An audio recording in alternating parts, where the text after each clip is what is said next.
Dear students, कैसे हो आप सभी। आशा करता हूँ आप सभी कुशल होंगे। आपकी तैयारी काफी बेहतर चल रही होगी। आपका स्वागत है पाश्चात्य राजनीतिक विचारक की सीरीज में, वेस्टर्न पॉलिटिकल थॉट। अब तक हमने प्लेटो, एरिस्टोटल, मैकियावेली, होब्स और लॉक को देख लिया है और आज हम रूसो को देखने वाले हैं, रूसो को पढ़ने वाले हैं।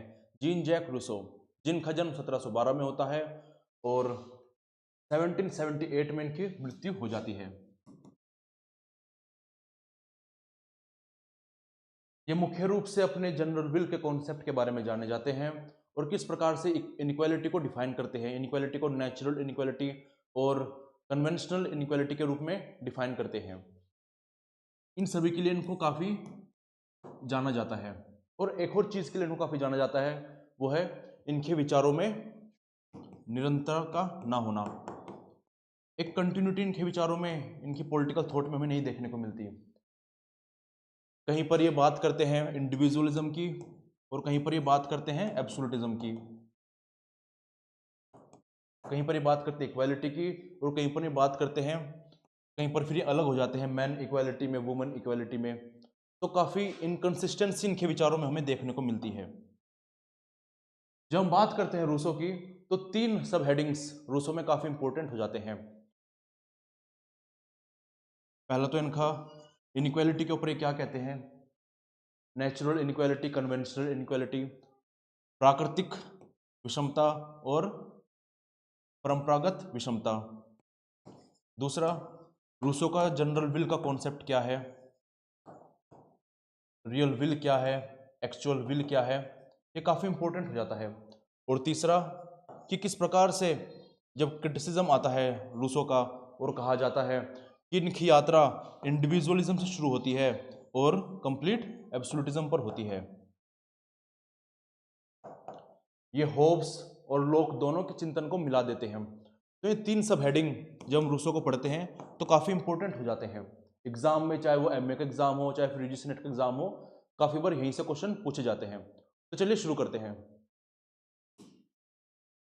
ये मैं हूँ शिवम सिंह और मेरा जीआरएफ क्वालिफाइड है पॉलिटिकल साइंस से। ये हमारा यूजीसी नेट का कोर्स चल रहा है, आप इसको देख सकते हैं ऐप पर जाकर।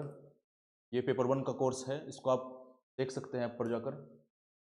तो चलिए शुरू करते हैं रूसो की लाइफ और बैकग्राउंड से। रूसो का जन्म 1712 में होता है स्विट्जरलैंड में, जेनेवा में। और ये वो जगह है जहाँ पर डायरेक्ट डेमोक्रेसी है, जनसंख्या काफ़ी कम है और डायरेक्ट डेमोक्रेसी है। तो आगे हम देखेंगे कि इसका प्रभाव, स्विट्जरलैंड में जो डायरेक्ट डेमोक्रेसी है, इसका प्रभाव रूसो पर किस प्रकार से पड़ता है, किस प्रकार से वो अंत तक ये कहते हैं कि सत्ता जो होनी चाहिए वो लोगों के हाथों में ही होनी चाहिए, डायरेक्ट डेमोक्रेसी होनी चाहिए। इनडायरेक्ट डेमोक्रेसी से कुछ नहीं होता है। इनडायरेक्ट डेमोक्रेसी जो होती है वो स्लेवरी होती है। आगे हम देखें किस प्रकार से वो इंग्लैंड की डेमोक्रेसी को भी क्रिटिसाइज करते हैं इसी आधार पर। इनकी माता जी की मृत्यु काफ़ी पहले ही हो जाती है, बचपन में ही, और इनके पिता जनेवा से चले जाते हैं। इनका अधिकतर जीवन, शुरुआती जीवन इनके अंकल के यहाँ बीता है, जहाँ पर वो खुद से ही पढ़ने लिखने का कार्य करते थे। 16 साल की उम्र में वो जनेवा से चले जाते हैं, यूरोप में घूमते हैं और वहाँ पर अलग अलग काम भी करते हैं। सर्वेंट का काम करते हैं, सेक्रेटरी का काम भी करते हैं, म्यूजिशियन के रूप में भी वो काम करते हैं। और इस दौरान वो काफ़ी कुछ देखते हैं कि क्लास डिफरेंसेस किस प्रकार से है, किस प्रकार से सर्वेंट्स या फिर जो इनक्वालिटी है सोसाइटी में, किस प्रकार से क्लास बेस्ड है, किस प्रकार से कुछ एलिट्स ही समाज को कंट्रोल करते हैं और लोगों का उत्पीड़न करते हैं। और इसी दौरान इनको फिलोसफी, लिटरेचर और म्यूजिक की भी काफ़ी नॉलेज हो जाती है। आगे देखते हैं। फिर आगे जाकर लगभग 1742 में इंटेलेक्चुअल सर्कल में शामिल हो जाते हैं, जहाँ पर वो वोल्टायर से मिलते हैं, डिटरोट से मिलते हैं। शुरुआती तौर पे तो काफ़ी प्रभावित होते हैं इससे, लेकिन 1750 तक आते आते ये इन्हीं एनलाइटनमेंट के थिंकर्स के काफ़ी विरोध हो जाते हैं, विरोधी हो जाते हैं। ये इससे आगे बढ़कर एनलाइटनमेंट को भी क्रिटिसाइज करने लगते हैं। जो यूरोप में एनलाइटनमेंट आ रहा था उसको भी क्रिटिसाइज करने लगते हैं। और जो 1750 में अपना ऐसे लिखते हैं उसमें भी वो एनलाइटनमेंट को काफ़ी क्रिटिसाइज करते हैं।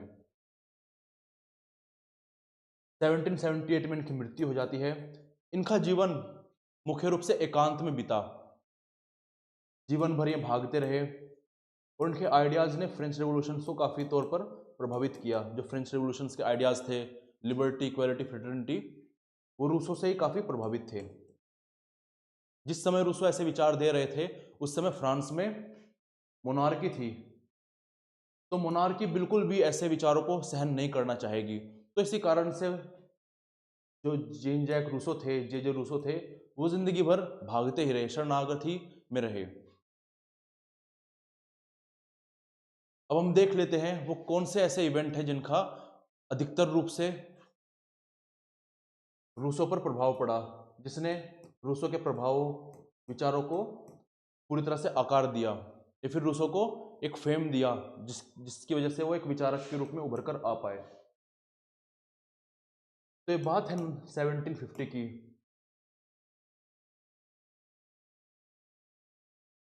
ये बात है 1750 की, जब अकेडमी ऑफ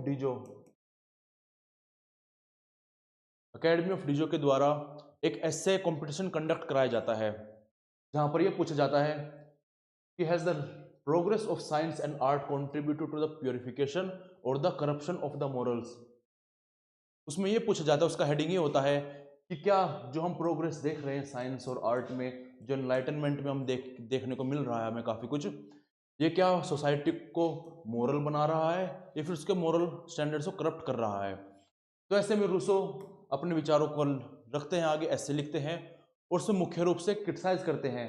कहते हैं कि जो ये साइंस है, जो आर्ट है, विज्ञान जो है, कला जो है, जो हम ये एनलाइटनमेंट का पीरियड देख रहे हैं, इसने मोरली सोसाइटी को कोई बेनिफिट नहीं पहुंचाया है, उल्टा ये सोसाइटी को गर्द में लेकर गया है। इसने सोसाइटी के मोरल वैल्यूज को डिके किया है। और जब ऐसे विचार ये आगे रखते हैं तो एक कंपटीशन को जीत जाते हैं, क्योंकि उस समय क्या था, उस समय एनलाइटनमेंट की ही बात हो रही थी। हर तरफ जहां भी जाते थे वहां पर सभी यही कहा करते थे कि हम एनलाइटनमेंट की तरफ जा रहे हैं, एनलाइटनमेंट हो रहा है और कला विज्ञान का काफ़ी प्रोग्रेस हमें देखने को मिल रही है। तो ऐसे में रूसो कहते हैं कि ऐसा कुछ नहीं हो रहा है, कोई प्रोग्रेस वगैरह कुछ नहीं हो रही है, उल्टा हमारा जो नैतिक मूल्य है वो नुकसान की तरफ जा रहे हैं। और ऐसा करने के बाद जो इंटेलेक्चुअल क्लास थी यूरोप में, वो काफ़ी विरोध में आ जाती है रूसो के। तो आगे जान लेते हैं रूसो कौन कौन से तर्क रखते हैं, क्या क्या रूसो कहते हैं। तो सबसे पहले रूसो कहते हैं कि इंसान जो है नैतिक रूप से काफ़ी अच्छा है, वो शांत प्रिय है, वो सही से रहना जानता है, लेकिन सोसाइटी में आकर वो करप्ट हो जाता है। सोसाइटी में आकर इनइक्वालिटी के कारण, प्रॉपर्टी के इनइक्वालिटी के कारण और भी प्रकार की इनइक्वालिटी के कारण वो करप्ट होना शुरू हो जाता है, सेल्फिश होना शुरू हो जाता है। वो क्रिटिसाइज करते हैं साइंस को और आर्ट को, ये उत्पीड़न का, ऑपरेशन का एक टूल बनकर रह गई है। किनके हाथों में? एलीट, जो बुर्जुआ वर्ग है, जो टॉप क्लास लोग हैं, उनके हाथों में एक्सप्लॉयटेशन का टूल बनकर रह गई है। वो क्रिटिसाइज करते हैं एनलाइटनमेंट पीरियड को, कहते हैं कि जिसे यूरोप एनलाइटनमेंट कह रहा है, जिसे यूरोप एनलाइटनमेंट कह रहा है, वो क्या है? वो एलिट्स के द्वारा पुअर लोगों पर किया गया एक्सप्लॉयटेशन है। आप जिसे एनलाइटनमेंट कह रहे हो वो क्या है? जो आप कोलोनियलिज्म की तरफ बढ़ चले हो, अमेरिका को कोलोनाइज कर रहे हो, वहां के लोगों का उत्पीड़न कर रहे हो, वहां के लोगों को स्लेव बना रहे हो, उसका परिणाम है आपका एनलाइटनमेंट। तो जो आपका एनलाइटनमेंट है वो उन लोगों की कब्र पर खड़ा है। तो इस प्रकार से रूसो जो है क्रिटिसाइज करते हैं एनलाइटनमेंट को, कहते हैं कि ठीक है, आपने प्रोग्रेस तो अचीव कर रहे हो आप, लेकिन किसकी कीमत पर? नैतिक आधारों के मूल्य पर। आपके जो नैतिक मूल्य हैं वो नष्ट होते जा रहे हैं। आगे वो कहते हैं loss of true freedom, civilization enslave people to status and social expectation, true freedom exist in natural simplicity and virtues.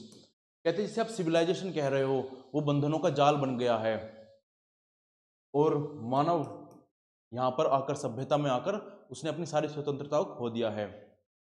वास्तविक स्वतंत्रता, वास्तविक फ्रीडम कहाँ है? वह साधारण सिंपल रूप से जीने में, प्राकृतिक अवस्था में रहने में।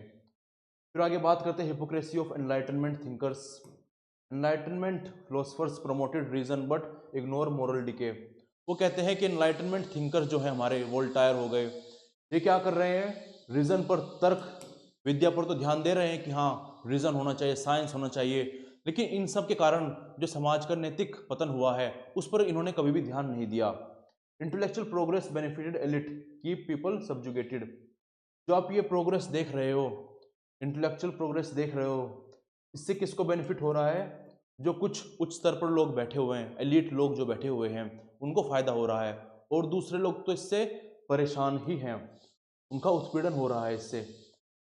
और वो इसी में कहते हैं कि सभी को एक साधारण जीवन जीना चाहिए, जिस प्रकार से हम स्टेट ऑफ नेचर में रहते थे, राज्य है फिर सभ्यता के आने से पहले रहा करते थे, उस प्रकार से हमें रहना चाहिए। जो कृत्रिम जीवन हम बनाकर बैठ गए हैं सभ्यता के रूप में, इसको त्याग कर हमें प्राकृतिक दशा में चले जाना चाहिए। ऐसे विचार रखते हैं आगे रूसो अपने एस्से में, जो 1750 में लिखते हैं वो, और इसी को आगे वो 1755 में जाकर डिस्कोर्सेज ऑन इनइक्वालिटी के नाम से पब्लिश भी करते हैं।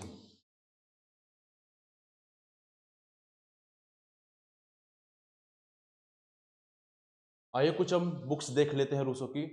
तो सबसे पहले जो आती है वो है discourses on science and art, जो कि एक एस्से है, 1750 में लिखते हैं, जहाँ पर वो क्रिटिसाइज करते हैं एनलाइटनमेंट पीरियड को। कहते हैं कि सोसाइटी ने, सिविलाइजेशन ने करप्ट कर दिया है इंसान के अच्छे स्वभाव को, नैतिक पतन का कारण बनकर रह गई है। उसके बाद वो बुक लिखते हैं discourses on origin of inequalities 1755 में, जिसमें एक्सप्लेन करते हैं नेचुरल और सोशल इनइक्वालिटी की, कन्वेंशनल इनइक्वालिटी की बात करते हैं, और कहते हैं जो प्राइवेट प्रॉपर्टी है आपकी, यही सोसाइटल डिवीजन, जो सामाजिक विभाजन है आपका वर्गों में, उसका कारण है। हमने जब लोक को पढ़ा था, हमने ये भी पढ़ा था कि रूसो क्रिटिसाइज करते हैं, आलोचना करते हैं लोक की, और कहते हैं कि जो आप ये प्राइवेट प्रॉपर्टी को, निजी संपत्ति को डिफेंड कर रहे हो, यही सबसे बड़ा कारण है इनइक्वालिटी का समाज में। और ये जो विचार है ये रखते हैं अपना discourses on origin of inequality नाम की बुक में। आगे फिर 1762 में सोशल कॉन्ट्रैक्ट, सामाजिक अनुबंध नाम से बुक लिखते हैं। सबसे प्रभावी वर्क है इनका, सबसे प्रभावित कृति है, इसी को अधिकतर रूप से एग्जाम में पूछा जाता है और कोट भी किया जाता है। इसी में इनका मुख्य रूप से चिंतन है। तो इसमें बात करते हैं पॉपुलर सोवरेनिटी की और जनरल विल, जो आगे हम पढ़ने वाले हैं, जो जनरल विल का कॉन्सेप्ट है आगे हम पढ़ेंगे, उसके बारे में इसी बुक में वो डिस्कस करते हैं। आगे ऑन एजुकेशन 1762 में बुक लिखते हैं, जहां पर वो बात करते हैं नेचुरल एजुकेशन की, based on experience not strict formal teaching. कहते हैं जो शिक्षा प्रणाली होनी चाहिए वो अनुभवों के आधार पर होनी चाहिए, वो विवेक पद्धति से भरी होनी चाहिए, ना कि केवल फॉर्मल टीचिंग हो, रोट लर्निंग हो। और आज भी हम रोट लर्निंग पर ही ध्यान देते हैं। लोग भी अपने समय में कहते हैं कि रोट लर्निंग पर ध्यान नहीं देना चाहिए, व्यक्ति के व्यक्तित्व को निखारने पर ध्यान दिया जाना चाहिए, और आज भी फिर भी हम रोट लर्निंग पर ही ध्यान देते हैं।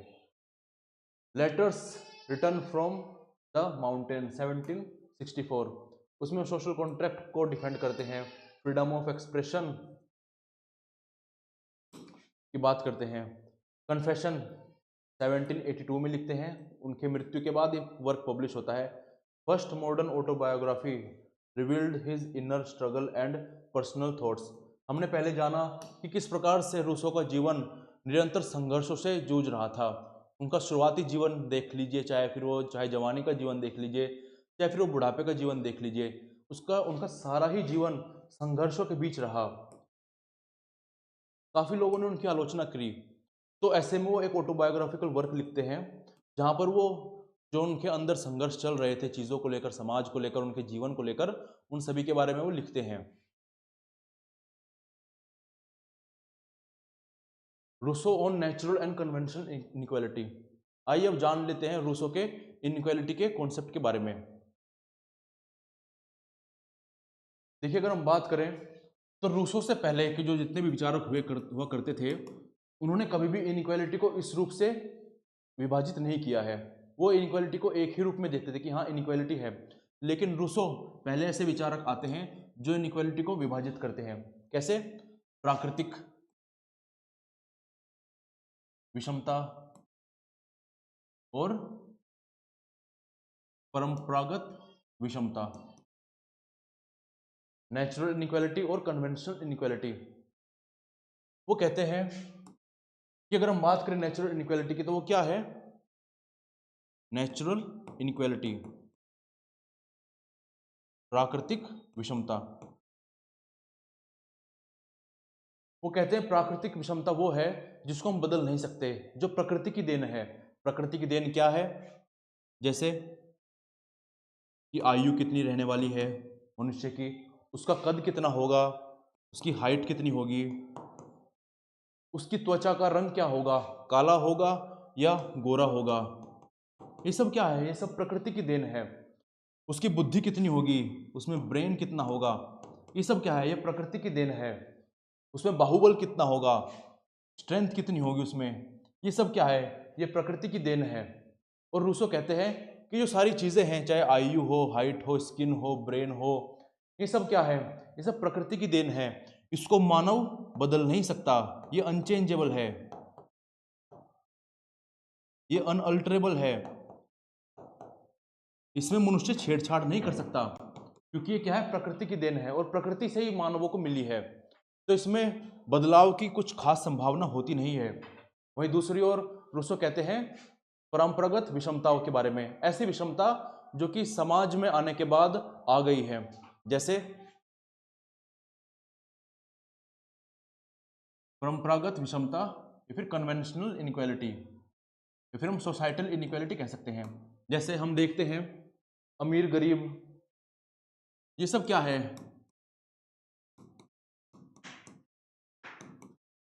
क्या कोई जंगल में अमीर गरीब होता है? नहीं, समाज में आकर ही वो अमीर गरीब होता है। किन कारणों से? कुछ मनुष्यों के पास धन अधिक हो जाता है, कुछ मनुष्य के पास धन कम हो जाता है। हम जो बात करते हैं ऊंच नीच की, तो ये क्या है? ये समाज जनित है। हम भारतीय समाज में भी देख लेते हैं, जहां पर हम मुख्य रूप से बात करते हैं वर्ण की, जहां पर हम ब्राह्मण, क्षत्रिय, वैश्य और शूद्र के बारे में बात करते हैं। हालांकि कोई किससे ऊपर नहीं है, लेकिन फिर भी आज के समय में जब समाज में विकृतियां आ गई हैं, तो हम क्या समझते हैं कि शूद्र से ऊपर वैश्य है, वैश्य से ऊपर कौन है? क्षत्रिय, क्षत्रिय से ऊपर कौन है? ब्राह्मण है। तो ये क्या है? ये समाज जनित है, इनका प्रकृति से कोई लेना देना नहीं है। प्रकृति तो मानव को एक जैसा बनाती है। उसमें अंतर आयु का हो सकता है, उसकी हाइट का हो सकता है, उसकी त्वचा के रंग का हो सकता है, उसमें बुद्धि कितनी है, बाहुबल कितना है, ये अंतर क्या है? उसके प्राकृतिक है। लेकिन जब हम बात करते हैं अमीर गरीब होना, ऊंच नीच की भावना होना, धन ज्यादा होना या अधिक होना, कम होना, तो ये सब क्या है? ये समाज जनित है। और रूसो कहते हैं जो समाज जनित इनइक्वालिटी है, विषमताएं हैं, इनको बदला जा सकता है, इनको बदला जा सकता है, इनको अल्टर किया जा सकता है, इनके साथ छेड़छाड़ की जा सकती है। वो कैसे की जा सकती है? मान लीजिए कोई राजा है या फिर कोई कॉमन अथॉरिटी है, वो क्या करेगी? वो जिसके पास अधिक धन है, वो अधिक धन लेकर जिसके पास कम धन है उसको दे देगी, दोनों के पास बराबर धन कर देगी। तो क्या हुआ? जो ये एकदम से ऊंच नीच का भाव था, अमीरी गरीबी थी, वो एकदम से झट से खत्म हो गई। क्यों? क्योंकि वो परंपरागत थी, वो समाज जनित थी। जो हम बात करते हैं ऊंच नीच की, अगर जैसे आज के समय हम देखते हैं सरकारें वेलफेयर स्टेट के रूप में काम करती है, सरकारें कहती हैं कि कोई भी ऊंचा नीचा नहीं है, सब समान है। तो देखो सरकार के कहने मात्र से ही ये सारे भाव जाने शुरू हो गए। क्यों? क्योंकि सारी परंपरागत है, ये मानव जनित है, समाज जनित है। आगे रूसो कहते हैं कि जो हमारी प्राकृतिक विषमताएं हैं, इसको तो हम बदल नहीं सकते, लेकिन हमें किससे बदलने पर ध्यान देना चाहिए? जो परंपरागत विषमताएं हैं। जैसे रूसो आगे बात भी करते हैं कि नेचुरल इनइक्वालिटी, फिजिकल इनइक्वालिटी, ये क्या है? ये बायोलॉजिकल डिफरेंस है आपका। नेचुरल डिफरेंसेस है, हमारी बाहुबल में, आयु में, हमारा स्वास्थ्य कैसा रहेगा, हमारी बुद्धि कैसी रहेगी, ये अनअवॉइडेबल है और अनअल्टरेबल है, अनचेंजेबल है। और कन्वेंशनल इनइक्वालिटी, मोरल और पॉलिटिकल इनइक्वालिटी की जिसे हम बात करते हैं परंपरागत विषमता, ये क्या है, सोसाइटी के द्वारा, समाज द्वारा जनित विषमताएं हैं, जैसे संपत्ति में, जैसे स्टेटस में, पद क्या होगा, क्या प्रिविलेजेस, क्या विशेषाधिकार किसी एक वर्ग को मिलेंगे, किसी एक वर्ग को नहीं मिलेंगे, ये सभी क्या है, ये समाज जनित हैं। राजनीतिक शक्ति किस वर्ग के पास रहेगी, किस वर्ग के पास नहीं रहेगी, ये सब क्या है, समाज जनित है। और रूसो कहते हैं इन सब का जो रूट कॉज है, जो मुख्य कारण है, वह निजी संपत्ति का अस्तित्व में आना। आगे हम देखेंगे कि किस प्रकार से रूसो कहते हैं कि प्राकृतिक अवस्था में, प्राकृतिक दशा में, जब निजी संपत्ति कोई संकल्पना नहीं थी, तो उस समय परंपरागत विषमताएं भी नहीं थी, कोई ऊंच नीच का भाव था ही नहीं, कोई संपत्ति ज्यादा कम थी ही नहीं, सभी प्रकृति के भंडारों से लेकर खाते थे। आगे कहते हैं कि ये बदली जा सकती है, इसका छेड़छाड़ की जा सकती है, जैसे rich land owners dominate society while poor suffers, जिनके पास धन संपदा ज्यादा होती है वो समाज को डोमिनेट करते हैं, हावी हो जाते हैं समाज पर, और जो गरीब लोग हैं वो सफर करते हैं, उनको उत्पीड़न होता है।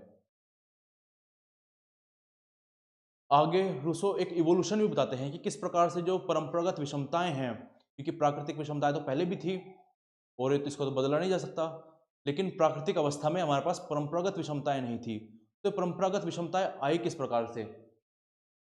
तो सबसे पहली बात रूसो ये कहते हैं कि जिस व्यक्ति ने सबसे पहले ये कहा कि ये भूमि का एक टुकड़ा मेरा है, और जब लोगों ने ये स्वीकार करना शुरू कर दिया, बस वहीं से हम समाज में आना शुरू हो गए, वहीं से इनइक्वालिटी शुरू हो गई, विषमता उत्पन्न होनी शुरू हो जाती है उस समय।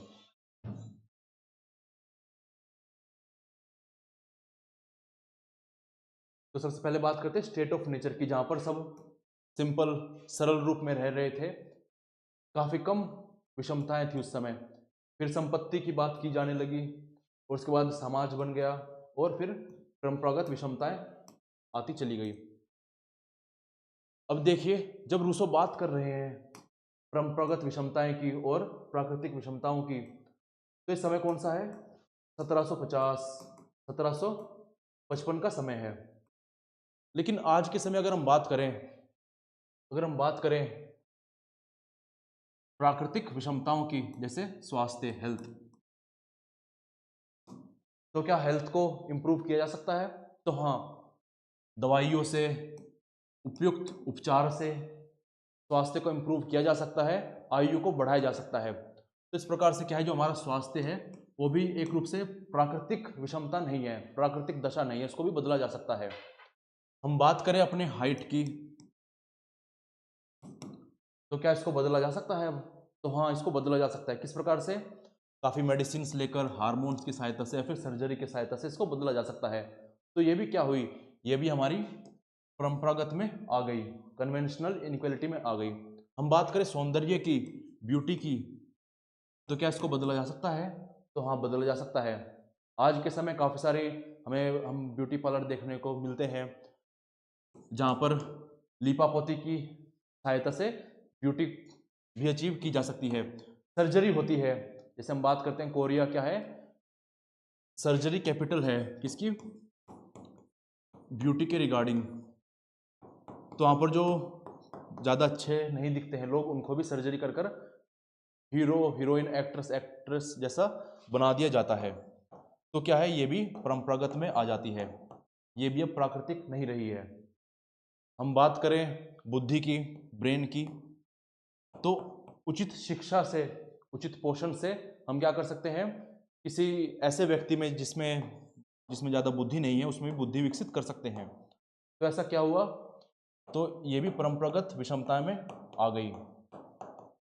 तो समझ में आता है कि जिसे अब तक हम प्राकृतिक विषमता, नेचुरल इनइक्वालिटी मानकर बैठे हुए थे, वो धीरे धीरे हमारी प्राकृतिक विषमता, नेचुरल इनइक्वालिटी नहीं रह गई है, वो कन्वेंशनल बन गई है।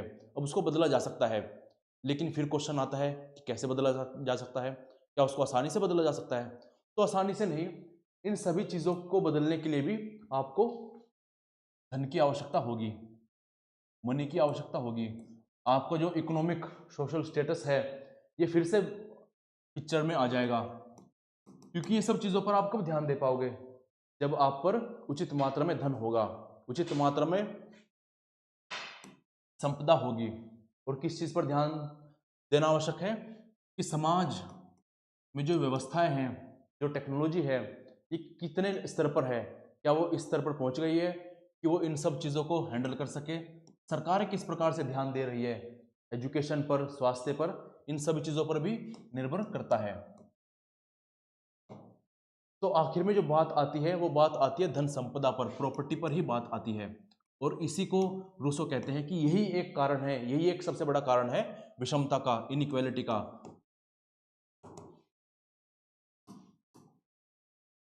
जैसे रूसो कहते भी है, जैसे हेल्थ केयर जो है हमारा और जो मेडिसिन है, तो जो जेनेटिकली डिसएडवांटेज लोग हैं, जिनका ब्रेन कम है, उनको हेल्थ केयर की सहायता से, दवाइयों की सहायता से सुधारा जा सकता है। शिक्षा के माध्यम से, टेक्नोलॉजी के माध्यम से उनके ब्रेन को इम्प्रूव किया जा सकता है।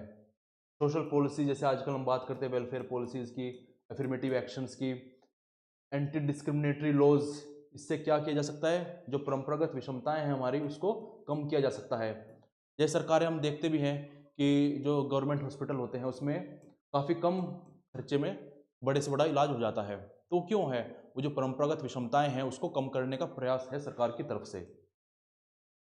While natural differences exist, modern tools can minimize their impact, aligning with Rousseau's call for the just and equal societies.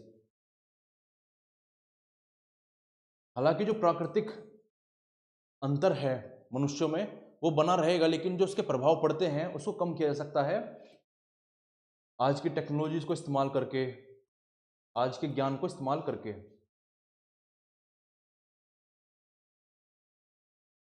अब जैसा कि हम जानते हैं कि रूसो क्या है, सोशल कॉन्ट्रेक्चुअलिस्ट है। वो अपने विचार को समझाने के लिए सोशल कॉन्ट्रैक्ट का इस्तेमाल करते हैं, जैसे होब्स ने किया, जैसे लोक ने किया, और ऐसा ही रूसो करने वाले हैं। तो हमने होब्स में भी जाना था, लोक में भी जाना था कि चार चीजें होती है जब हम सोशल कॉन्ट्रैक्ट की बात करते हैं। सबसे पहले बात आती है मानव स्वभाव की, ह्यूमन नेचर की। सबसे पहले ह्यूमन नेचर को डिफाइन करते हैं कि ह्यूमन नेचर मूल रूप से है क्या। उसके बाद स्टेट ऑफ नेचर, कि राज्य के अस्तित्व में आने से पहले, समाज के अस्तित्व में आने से पहले व्यक्ति किस प्रकार से रहा करते थे, स्टेट ऑफ नेचर, प्राकृतिक दशा। उसके बाद वो बताते हैं कि क्यों आवश्यकता पड़ी सोशल कॉन्ट्रैक्ट में आने की, सामाजिक अनुबंध की क्यों आवश्यकता पड़ती है, सोशल कॉन्ट्रैक्ट। और उसके बाद बताया जाता है जब सामाजिक अनुबंध हो जाएगा, सोशल कॉन्ट्रैक्ट हो जाएगा, तो क्या चीजें निकल कर आएंगी, क्या आउटकम होगा।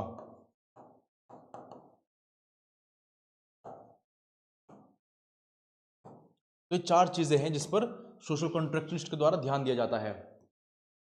इससे पहले हम इसको शुरू करें, मैंने आपको एक चीज पहले ही बताई है और अभी बता देता हूं कि रूसो के विचारों में काफी इनकंसिस्टेंसी हमें देखने को मिलती है। जैसे दूसरे विचारों को में शुरू से लेकर आखिर तक एक निरंतरता बनी रहती है, तो ऐसा रूसो के साथ नहीं है। रूसो कभी बात करते हैं कि स्टेट ऑफ नेचर काफ़ी बेहतर है, कभी बात करते हैं कि नहीं सोशल कॉन्ट्रैक्ट ही काफ़ी बेहतर है, कभी बात करते हैं व्यक्ति की, और कभी बात करते हैं एब्सोल्यूट पावर की। तो काफ़ी आपको अंतर, काफ़ी इनकंसिस्टेंसी, इनरेगुलरिटी आपको देखने को मिलेगी। तो इस बात का आप ध्यान रखिएगा कि हाँ, ये तो रूसो कहते ही हैं। काफ़ी सारी चीज़ें होंगी जो आपको कॉन्ट्राडिक्टरी लगेंगी, जहां पर आपको लगेगा कि नहीं पहले तो रूसो ऐसा कह रहा था, अब रूसो ऐसा कह रहा है, और रूसो कह क्यों रहा है ऐसा, है ना, उसके पीछे कोई तर्क भी नहीं होगा, लेकिन रूसो ऐसा कह रहा है, इसलिए रूसो के विचारों में काफी इनकंसिस्टेंसी हमें देखने को मिलती है। जैसे हम बात करें, जब वो 1755 में बुक लिखते हैं डिस्कोर्सेज ऑन इनइक्वालिटी, तो उसमें वो स्टेट ऑफ नेचर की बात करते हैं। कहते हैं कि जो इनइक्वालिटी है ये समाज में आने के कारण हुई है, सिविलाइजेशन में हम जो आ गए हैं उसके कारण है। तो आवश्यकता क्या है, हम प्राकृतिक दशा में लौट जाएं, हम प्राकृतिक दशा में लौट जाए, जहां पर क्या है, हमारे पास पूरी स्वतंत्रता रहेगी और कोई भी मनुष्य किसी भी प्रकार से किसी भी बेड़ियों में नहीं बंधा रहेगा। लेकिन फिर आगे जाकर वो सोशल कॉन्ट्रैक्ट नाम की बुक में 1762 में कहते हैं जिसकी वो शुरुआत ही इस प्रकार से करते हैं, man is born free and everywhere he is in chains. जहां पर वो इस बात को मानते हैं कि ठीक है, समाज एक अभिशाप है, यहाँ पर आकर हमारी सारी स्वतंत्रता खत्म हो जाती है, लेकिन क्या है, अब प्राकृतिक दशा में लौटना संभव नहीं है। हमें क्या करना होगा, जिस समाज में हम रह रहे हैं उसको ही बेहतर बनाना होगा, उसको ही तर्कसंगत बनाना होगा। तो इस प्रकार से उनके विचार बदलते रहते हैं। तो चलिए हम शुरू करते हैं रूसोज स्टेट ऑफ नेचर। रूसो कहते हैं कि प्राकृतिक दशा में, सबसे पहले वो कहते हैं कि मानव स्वभाव कैसा था। वो कहते हैं कि मानव स्वभाव मूलतः शांति प्रिय है, वो अच्छा है, वो अपने अस्तित्व को बनाए रखना चाहता है और दूसरों की मदद भी करता है, ये मानव का मूल स्वभाव है।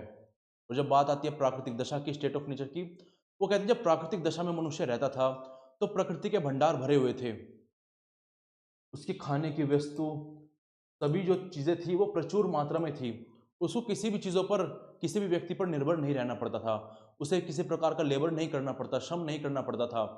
प्रकृति के भंडार इतने भरे हुए थे कि जब उसको खाने की आवश्यकता होती थी, किसी भी चीज़ की आवश्यकता होती थी, तो प्रकृति के भंडार से चीज़ों को ले लेता था और किसी पर निर्भर नहीं रहता था। ऐसे में वो किसी भी व्यक्ति पर निर्भर नहीं था। बात करें, वो कहते हैं कि स्त्री पुरुष में आकर्षण था, संतानें होती थी, लेकिन कोई ऐसा बंधन नहीं था, स्थायी बंधन नहीं था कि हाँ हम विवाह करेंगे, जीवन पर्यंत साथ में रहेंगे।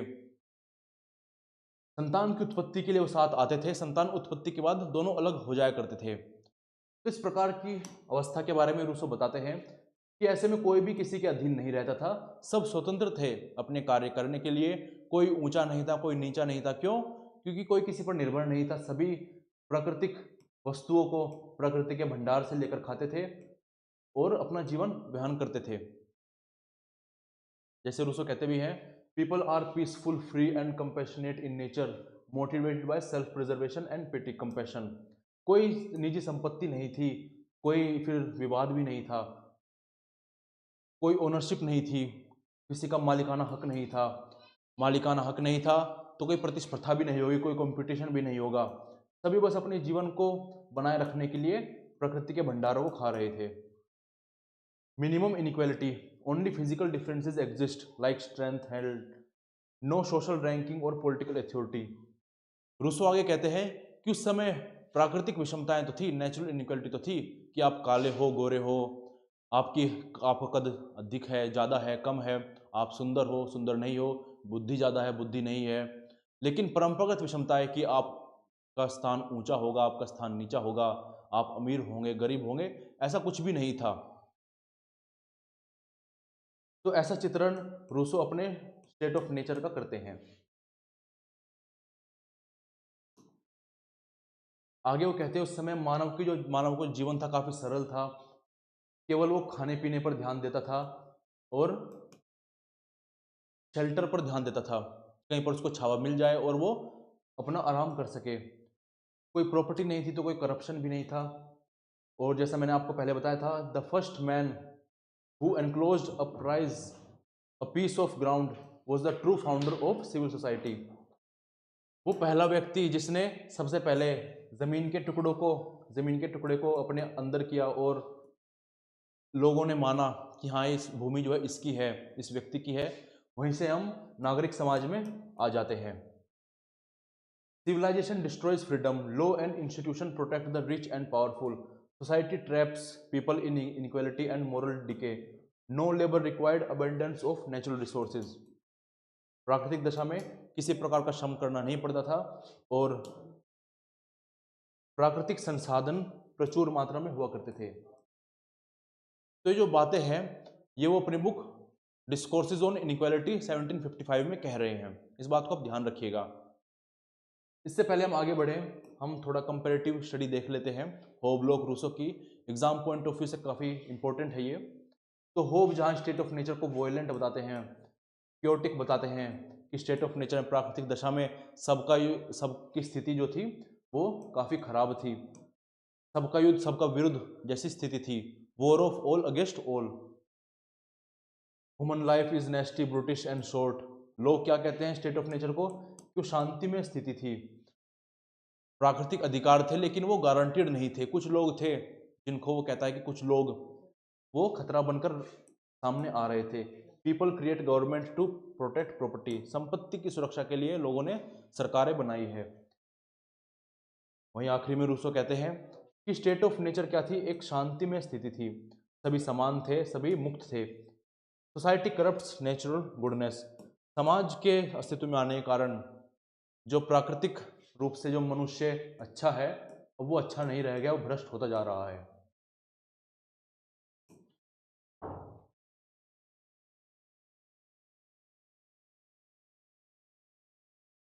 अब इससे पहले हम बात करें रूसो के सोशल कॉन्ट्रैक्ट की, हम जान लेते हैं जब रूसो बात करते हैं अपने जनरल विल के बारे में। तो रूसो मुख्य रूप से तीन चीजों की बात करते हैं: रियल विल, एक्चुअल विल और जनरल विल। इसको हम इस प्रकार से जान सकते हैं कि जब हम बात करते हैं लोअर सेल्फ, हायर सेल्फ की, तो ये कुछ इसी प्रकार से है। जैसे रूसो सबसे पहले बात करते हैं एक्चुअल विल की। तत्कालिक इच्छा, इसमें कहते हैं कि जब मानव स्वार्थी होता है, जब मानव केवल अपना हित चाहता है, वो लालची होता है, जो लालच के परिप्रेक्ष्य से चीज़ों को देखता है, तो वो अपने एक्चुअल विल से काम कर रहा होता है, तत्कालिक इच्छा से काम कर रहा होता है। और वो कहते हैं कि तत्कालिक इच्छा जो है सबकी अलग अलग होती है। जैसे लालच करना, स्वार्थी होना, अपने ही विषय में सोचना, दूसरों के बारे में ना सोचना,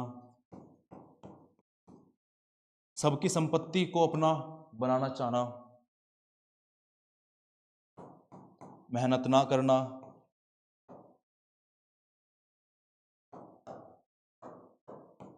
जैसा आप खुद भी सोचिए, जब हम लोअर सेल्फ में होते हैं तो सारी जो ग्रिडी या फिर स्वार्थ से भरपूर चीज़ें होती है, जैसे ऐसा खाना खाना जो कि हमारे स्वास्थ्य के लिए ठीक नहीं, लेकिन फिर भी हम उसे खाते हैं।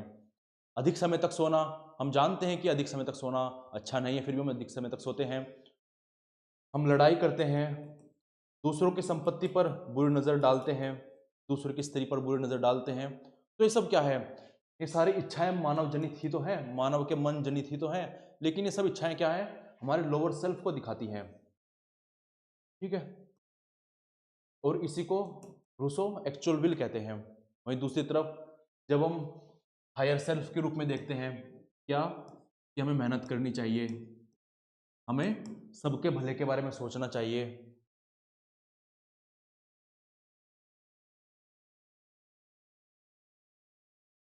जैसे स्टूडेंट के लिए कि हाँ हमें पढ़ाई करनी चाहिए, धर्म संगत जीवन जीना चाहिए, हमें किसी की संपत्ति पर कुदृष्टि हमें नहीं डालनी चाहिए, सभी की संपत्ति, किसी की संपत्ति को हमें अपना नहीं समझना चाहिए, और किसी की स्त्री पर हमें कुदृष्टि नहीं डालनी चाहिए। तो ये सब विचार क्या हैं?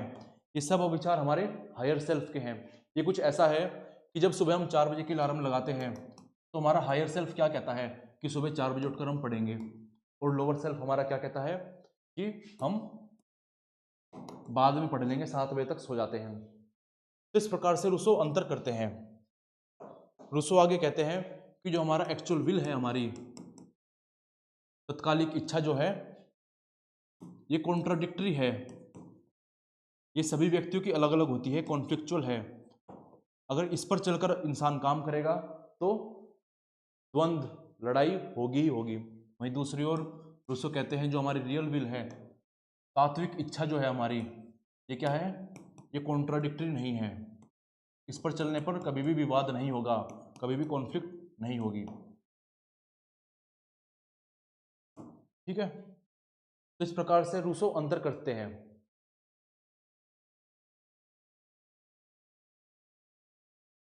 तो मुख्य जो अंतर इनमें निकल कर आता है वो है इनके कॉन्ट्राडिक्टरी होने का और कॉन्ट्राडिक्टरी नहीं होने का। इसको अगर सरल शब्दों में हम समझना चाहें तो कुछ ऐसा है, जब हम बात करते हैं रियल विल की, तो रियल विल में क्या क्या आएगा? जैसे हम उच्चतर मन के रूप में हम जब सोचते हैं, हायर सेल्फ के रूप में जब हम सोचते हैं, जैसे रूल्स रेगुलेशंस को हमें फॉलो करना चाहिए, हमें मेहनत करनी चाहिए, धर्म संगत जीवन को जीना चाहिए। अब देखिए, ये सभी चीजें वो हैं जो अगर सभी फॉलो करें तो कभी भी एक दूसरे को कॉन्ट्राडिक्टरी नहीं होगा कि हमें चोरी नहीं करनी चाहिए, दूसरी की संपत्ति पर हमें नजर नहीं रखनी चाहिए, हमें लड़ाई नहीं करनी चाहिए, हमें दूसरों की स्त्रियों पर नजर नहीं रखनी चाहिए। अब देखिए, सब अगर इन्हीं नियमों का पालन करेंगे तो क्या होगा, किसी भी प्रकार से समाज में लड़ाई होगी नहीं, किसी प्रकार से समाज में किसी चीज को लेकर द्वंद्व होगा ही नहीं। क्यों नहीं होगा? क्योंकि सबकी संपत्ति अलग अलग है ना, सबके कर्तव्य अलग अलग है, सब अपने कर्तव्यों का पालन करेंगे तो समाज का एज अ होल सभी सारे कर्तव्य पूरे हो जाएंगे। ठीक है, कभी ऐसा नहीं होगा कि एक व्यक्ति ने अपने कर्तव्य का पालन नहीं किया और फिर लड़ाई, कॉन्ट्रडिक्शन। ठीक है, तो ऐसे में कॉन्ट्रडिक्शन की स्थिति कभी आएगी नहीं। हायर सेल्फ पर देखेंगे तो सभी यही सोचते हैं कि हाँ, धर्म संगत जीवन जीना चाहिए, मेहनत कर कर कमाना चाहिए, दूसरों की संपत्ति पर ध्यान नहीं देना चाहिए, चोरी डकैती नहीं करनी चाहिए, किसी को मारना नहीं चाहिए। हायर सेल्फ पर सभी ऐसी बातें करते हैं। उन्हें सारी इच्छाएं क्या हैं, ये सभी इच्छाएं कभी भी कॉन्ट्रडिक्शन में नहीं जाती हैं। और अगर सभी को कलेक्टिवली अगर बात करें, सभी अगर उच्चतर मन पर जाकर सोचे तो उसी को रूसो जनरल विल कहते हैं। कि जब सभी लोग ऐसा सोचना शुरू कर दें, सभी लोग हायर सेल्फ पर जाकर सोचना शुरू कर दें और जाकर कानून बनाएं ऐसे सोचकर, तो वो जनरल विल बन जाएगी। अब क्वेश्चन आ सकता है कि सर, जब हम बात करते हैं लोअर सेल्फ की कि हम ऐसा खाना खाएंगे तो जो काफ़ी स्वाद में अच्छा हो लेकिन स्वास्थ्य में अच्छा ना हो, ग्रीडी होना, लालची होना, स्वार्थी होना, चोरी करना, ऐसे भाव तो मन में आते हैं और सभी के एक जैसे ही होते हैं कि दूसरों की संपत्ति, दूसरों के गाड़ी बंगले हमारे हो जाएं। इस प्रकार के जब हम बात करते हैं दो माली एक फूल, जहाँ पर दो पुरुष एक ही स्त्री की आकांक्षा रखते हैं, उसको पाना चाहते हैं, तो दोनों की इच्छाएं तो एक ही है, लेकिन फिर अंतर कहाँ हो गया? तो अंतर है इनके कॉन्ट्रडिक्शन में। अगर हम दूसरों की संपत्ति को अपना बनाना चाहेंगे तो क्या होगा? लड़ाई होगी। हम अपने कर्तव्यों का पालन ना करें तो क्या होगा? फिर से लड़ाई होगी। हम अगर चोरी करें तो क्या होगा? फिर से लड़ाई होगी। तो ये सारे विचार क्या हैं? कॉन्ट्राडिक्टरी हैं। हम अगर किसी की संपत्ति को छीनना चाहेंगे तो उससे क्या होगा? दूसरे की संपत्ति का जो अधिकार है वो छीन जाएगा उससे, तो फिर से कॉन्फ्लिक्चुअल स्थिति बन जाएगी। तो इस प्रकार से जो हमारी जो एक्चुअल विल है, जो तत्कालिक इच्छा है, वो समाज के विध्वंस की तरफ हमें ले जाती है, समाज के पतन की तरफ, नैतिक मूल्यों के पतन की तरफ हमें ले जाती है। राइट? जब हम बात करते हैं कलेक्टिवली रियल विल की, तो हमारी जनरल विल बन जाती है, जहां पर सभी लोग उच्चतर मन पर जाकर कानून बनाते हैं, समाज के बारे में सोचते हैं। आगे हम देख लेते हैं।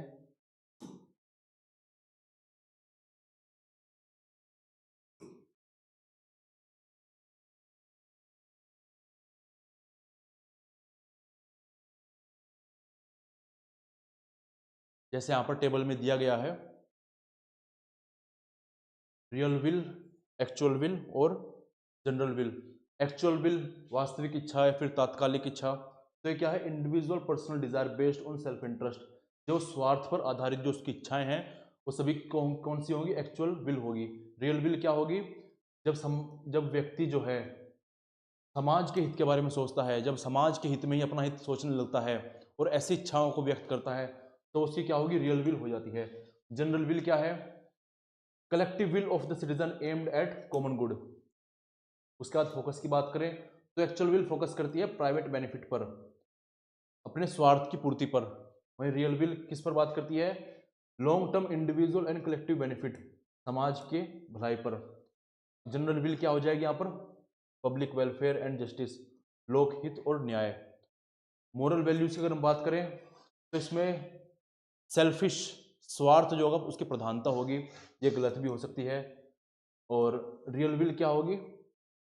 ये इवोल्व होकर जनरल विल पर जाएगी, ये कभी भी गलत नहीं हो सकती, क्योंकि उच्चतर मन पर जाकर हम, हायर सेल्फ पर जाकर हम चीज़ों को सोच रहे हैं। Always Morli right and six common good. Stability create division and conflict in society. Actual will say क्या होता है, समाज में विभाजन होता है, युद्ध जैसी स्थिति बन जाती है।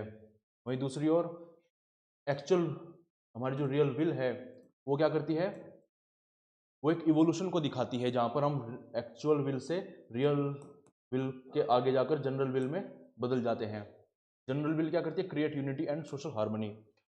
फ्रीडम की अगर हम बात करें तो रियल विल की जब हम बात करते हैं और एक्चुअल विल की जब बात करते हैं, तो एक्चुअल विल में जो हमें फ्रीडम दिखती है कि हम कुछ भी खा सकते हैं, हम किसी भी संपत्ति को छीन सकते हैं, किसी की भी हत्या कर सकते हैं, तो ये सब क्या है, ये सतही रूप से स्वतंत्रता है, इसमें कोई मूलता नहीं है। वहीं अगर बात करें रियल विल की, तो ये वास्तविक रूप में स्वतंत्रता है, जहाँ पर हम समझते हैं कि एक व्यक्ति के लिए क्या सही है, सभी व्यक्तियों के लिए क्या सही है, सभी व्यक्तियों में ही हमारी भलाई है। जनरल विल की अगर हम बात करें तो collective freedom, living under law made by all. Example, जैसे सभी लोग अगर टैक्स का विरोध करते हैं कि टैक्स नहीं होना चाहिए, तो क्यों नहीं होना चाहिए, वो बात करते हैं अपनी संपत्ति को बचाने की, लेकिन इसमें रियल विल क्या कहेगी, ये बोलेगी कि नहीं, हमें समाज की भलाई के लिए 10% 20% टैक्स देना चाहिए, राइट।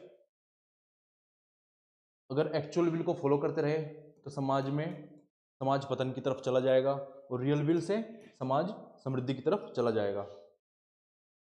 तो इस प्रकार से रूसो अपने रियल विल, एक्चुअल विल और जनरल विल के आइडिया को आगे रखते हैं। अब हम इनके सोशल कॉन्ट्रैक्ट के आइडिया को जान लेते हैं। अब ये सोशल कॉन्ट्रैक्ट की बात रूसो अपने 1762 में लिखी गई बुक सोशल कॉन्ट्रैक्ट में कहते हैं।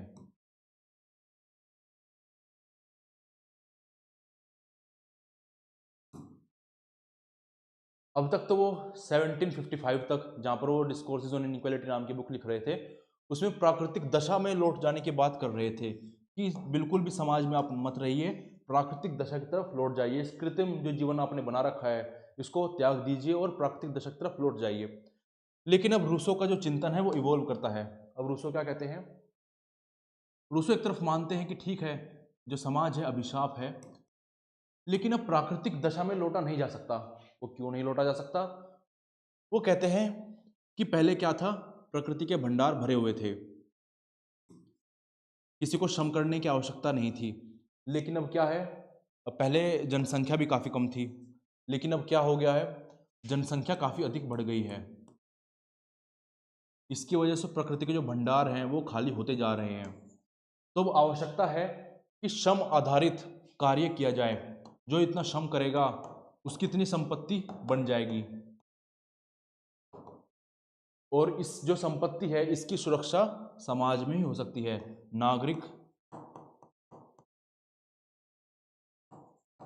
नागरिक समाज में इसकी सुरक्षा हो सकती है। तो ऐसे में वो मानते हैं कि ठीक है, नागरिक समाज में रहना ठीक है, इसके जो लाभ हैं वो कंपैरेटिवली ज़्यादा हैं। क्यों हैं, क्योंकि अब जनसंख्या भी बढ़ गई है और जो प्रकृति के जो संसाधन थे वो भी कम होते जा रहे हैं। तो ऐसे में प्राकृतिक दशा में लौटना असंभव सा प्रतीत होता है। तो ऐसे में देखो, हमें फिर से कॉन्ट्रडिक्शन हमें देखने को मिल रहा है, जहाँ पर वो प्राकृतिक दशा में लौटने की बात करते थे, अब वो सीधा बात करके नहीं, सोशल कॉन्ट्रैक्ट बना लेना चाहिए, नागरिक समाज में रहना चाहिए। लेकिन वो आगे बात करते हैं कि ठीक है, हम सामाजिक नागरिक समाज की तो बात कर रहे हैं, लेकिन आज के समय जो हम नागरिक समाज देख रहे हैं वो वास्तविक नहीं है, वो तो मायाजाल है, वो तो हम बेड़ियों में बंद कर रह गए हैं। जैसा रूसो अपनी बुक की शुरुआत में कहते भी हैं, सोशल कॉन्ट्रैक्ट में शुरुआत ही सी बात से करते हो कि man is born free but everywhere he is in chains. व्यक्ति स्वतंत्र रूप से पैदा तो होता है, लेकिन वो समाज में आकर सारी तरफ जंजीरों से बंध गया है। तो ऐसे में रूसो कहते हैं कि जो व्यवस्था आज के समय हम देखने को मिल रही है वो सही व्यवस्था नहीं है, व्यवस्था को सुधारना होगा। तो इसी को सुधारने के लिए वो बात करते हैं जनरल विल की, जहां एक तरफ होब्स कहते हैं कि सामाजिक समझौते के बाद क्या होगा, एक पूर्ण सत्तावादी स्थिति में आ जाएगा, एक राज स्थिति में आ जाएगा, इस पर सारी शक्तियां होंगी, के खिलाफ हम रिवोल्ट नहीं कर सकते, जिस पर कोई शर्त लागू नहीं होगी, जो कृत्रिम वस्तु होगी कॉन्ट्रैक्ट से जो निकल कर आएगी। दूसरी तरफ जब लोग पॉपुलर सॉवरेनिटी की बात करते हैं कि जो सरकार अस्तित्व में आएगी वो शर्तों पर आधारित होगी। किन शर्तों पर? कि प्राइवेट प्रॉपर्टी, लाइफ और लिबर्टी को प्रोटेक्ट करेगी। अगर प्रोटेक्ट नहीं कर पाई तो रिवोल्ट किया जा सकता है। तो इस रूप में क्या है, लोक का और होब का जो राज्य है वो कृत्रिम वस्तु है। जो सॉवरेनिटी संप्रभु जो निकल कर आ रही है लोक की और होब की, वो क्या है, कृत्रिम वस्तु है, बाहर की वस्तु है। लेकिन रूसो क्या कहते हैं, रूसो का जो सॉवरेनिटी है, संप्रभु है, वो बाहरी वस्तु नहीं है, वो अंदरूनी वस्तु है, वो लोगों में विद्यमान है। संप्रभुता, रूसो कहते हैं कि संप्रभुता लोगों की, समाज की आत्मा में बसती है, उसको समाज से अलग नहीं किया जा सकता, उसे लोगों से अलग नहीं किया जा सकता। लोग जो है संप्रभु का, सॉवरेनिटी का हिस्सा हैं, वो सभी मिलकर ही समाज की सॉवरेनिटी को बना रहे हैं और ये सभी मिलकर ही फैसला लेंगे समाज के बारे में। इस प्रकार से आगे वो सभी को सॉवरेनिटी का हिस्सा मानते हैं और बोलते हैं कि जब सभी अपने हायर सेल्फ पर जाकर कानून बनाएंगे तो जो चीज़ें निकल कर आएगी वो होगी जनरल विल। जब डेलिब्रेशन होगा, वार्तालाप होगी, वाद विवाद होंगे, जो निष्कर्ष निकल कर आएंगे वो होंगे हमारी जनरल विल।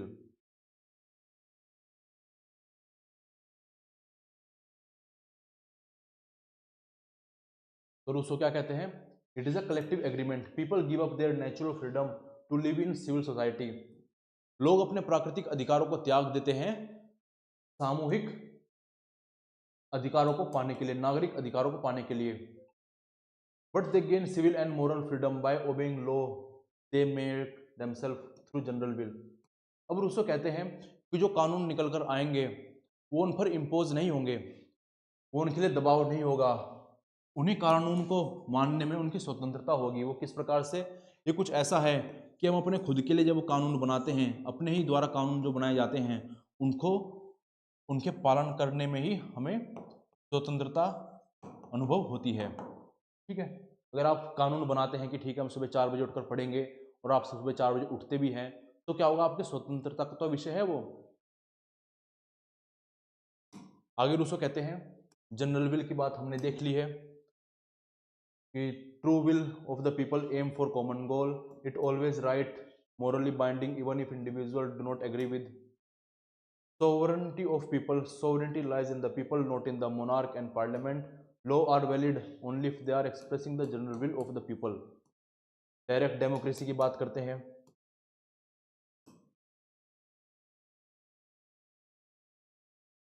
अब देखिए हमने सोशल कॉन्ट्रैक्ट के बारे में जान लिया है, लेकिन सोशल कॉन्ट्रैक्ट से जो सॉवरेनिटी, संप्रभु निकल कर आएगा, सॉवरेन निकल कर आएगा, वो कैसा होगा।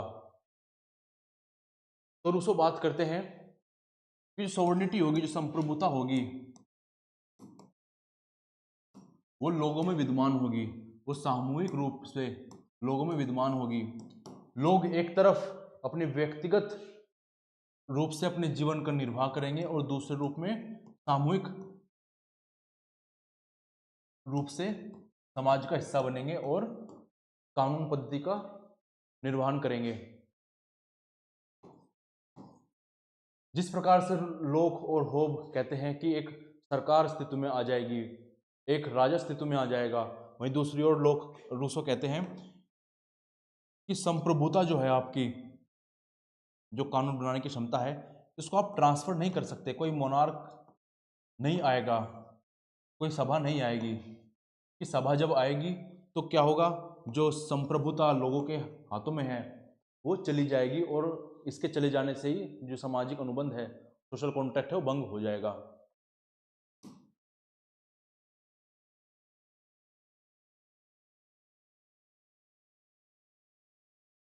अब हम जान लेते हैं रूसो के सॉवरेनिटी के ऊपर व्यू क्या थे। तो रूसो कुछ 6 पॉइंट्स लगभग रखते हैं जिसके द्वारा अपनी सॉवरेनिटी के ऊपर व्यू को बता देते हैं। तो पहला क्या है, रूसो कहते हैं sovereignty lies resides in the people. जो संप्रभुता होगी वो लोगों में विद्यमान होगी, जो समाज के लोग होंगे उन सभी में सभी संप्रभुता के अंग होंगे।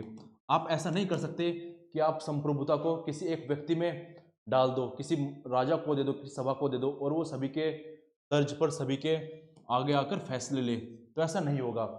सभी लोग एक साथ मिलकर फैसला लेंगे और समाज को आगे बढ़ाएंगे। आगे बात आती है नॉन ट्रांसफरेबल।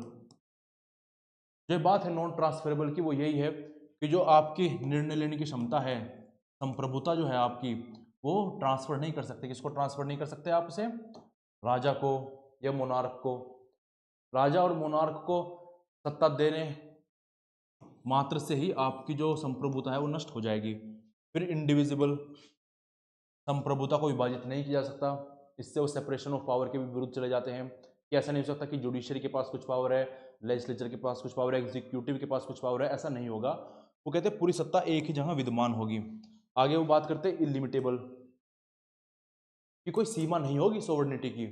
अब देखिए धीरे धीरे क्या है, रूसो जो है एब्सोल्यूटिज्म की तरफ जाते जा रहे हैं।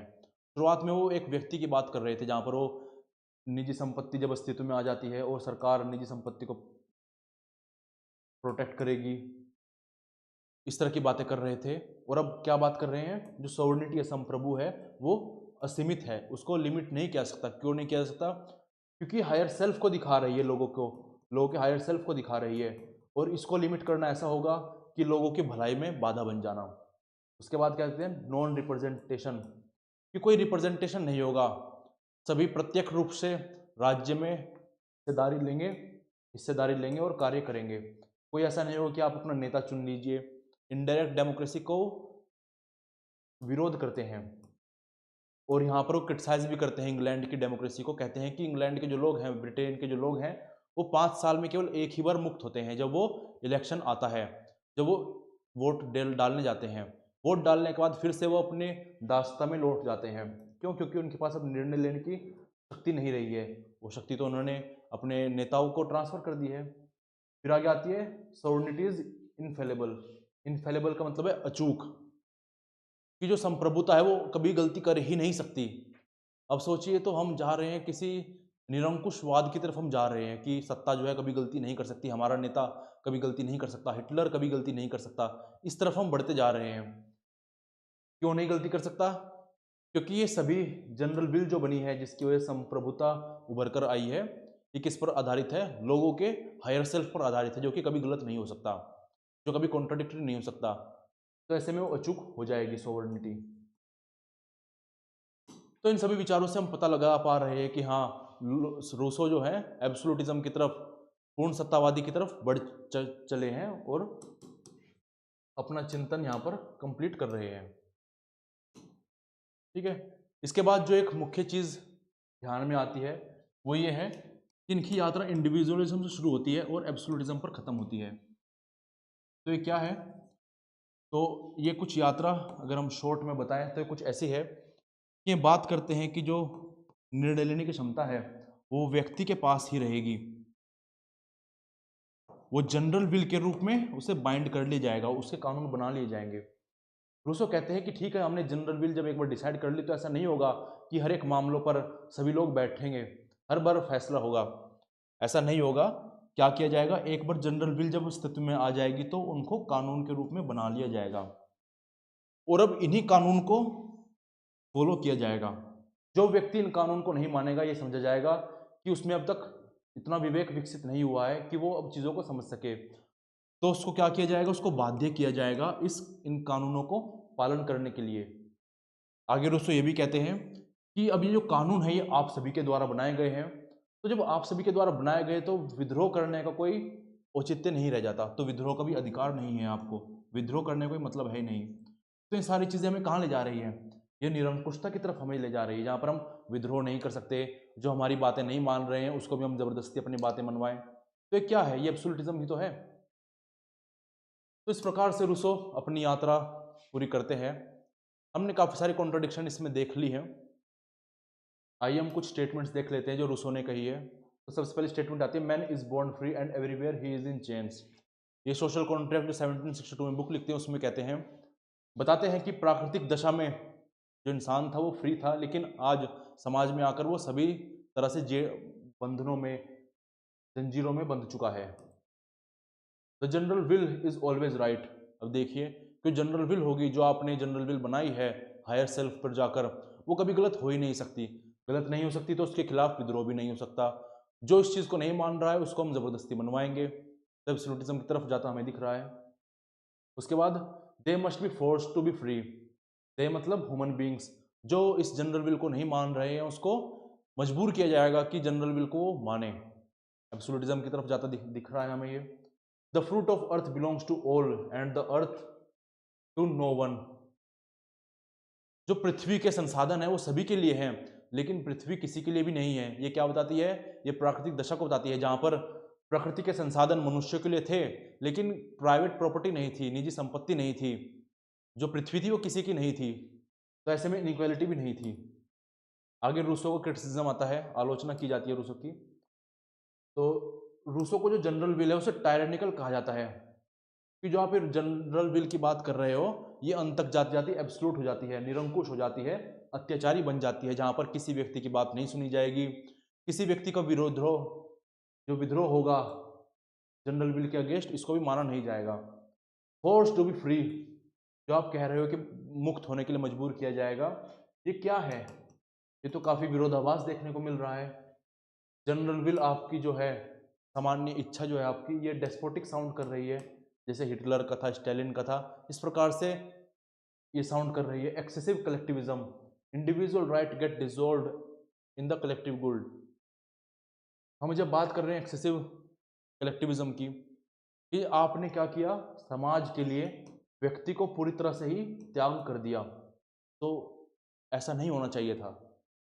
इम्प्रैक्टिकल डायरेक्ट डेमोक्रेसी, एक आलोचना इसकी ये भी उभर कर आती है कि ठीक है पहले समय में, क्योंकि रूसो जो है इंस्पिरेशन कहाँ से लेते हैं, एंशियंट ग्रीक स्टेट से, जो कि डायरेक्ट डेमोक्रेसी हुआ करती थी। तो एक क्रिटिसिज्म ये आता है कि आज के समय डायरेक्ट डेमोक्रेसी कैसे कर सकते हैं हम, इतनी ज़्यादा जनसंख्या है, सभी लोग तो निर्णय में भागीदारी नहीं ले सकते, तो रिप्रेजेंटेशन तो देना ही पड़ेगा। तो ये भी क्रिटिसिज्म है इसका। रिजेक्शन ऑफ रिप्रेजेंटेशन, वही है इनडायरेक्ट डेमोक्रेसी को रिजेक्ट करते हैं। आज के समय डायरेक्ट डेमोक्रेसी को किस तरह से संभव बनाया जा सकता है? आइडलाइज ह्यूमन नेचर, ये भी कहा जाता है कि आपने मानव स्वभाव को कुछ ज़्यादा ही सिंप्लीफाई कर दिया, सरलीकरण कर दिया, उसको अच्छा बताया आपने, लेकिन मानव स्वभाव काफ़ी और चीज़ों से भी प्रभावित होता है। इनकंसिस्टेंट पॉलिटिकल विजन, शुरुआत तो वो स्वतंत्रता से करते हैं, व्यक्तिगत स्वतंत्रता से, और ख़त्म करते हैं कलेक्टिव एब्सोल्यूटिज्म से। डेंजरस यूटोपियनिज्म, जनरल विल को अच्छा मानते हैं, लेकिन जनरल विल क्या मैनिपुलेट की जा सकती है, उस पर रूसो अपने विचार नहीं रख रहे हैं। Inflexible sovereignty, sovereignty is indivisible living no room for power sharing. अब जब रूसो बात कर रहे हैं कि पावर को, सॉवर्निटी को शेयर नहीं किया जाएगा, इंडिविजिबल होगी, तो ऐसे में separation of power, division of power का अस्तित्व नहीं आ पाएगा। जुडिशरी के पास जो कुछ पावर है जिससे वो चेक्स एंड बैलेंसेस रखती है, वो अस्तित्व में नहीं आ पाएंगे। तो इस प्रकार की बातें रूसो करते हैं, इस प्रकार के क्रिटिसिज्म हमें देखने को मिलते हैं। आशा करता हूँ आपको ये क्लास काफ़ी बेहतर लगी होगी। इस प्रकार से हमने रूसो को कंप्लीट कर लिया है। आगे हम आने वाले और विचारकों को देखेंगे। ये हमारा पॉलिटिकल साइंस का कोर्स है, इसको आप परचेज कर सकते हैं। Learn history by Chauhan sir application है प्ले स्टोर पर, आप वहाँ पर जाकर एप्लीकेशन को डाउनलोड कीजिए और इन सभी लेक्चर्स को देखिए। अभी ये सारे लेक्चर्स जो हैं फ्री में हैं, आप जाकर इनको जल्दी से जल्दी देखिए। आगे मिलते हैं नेक्स्ट क्लास में। धन्यवाद।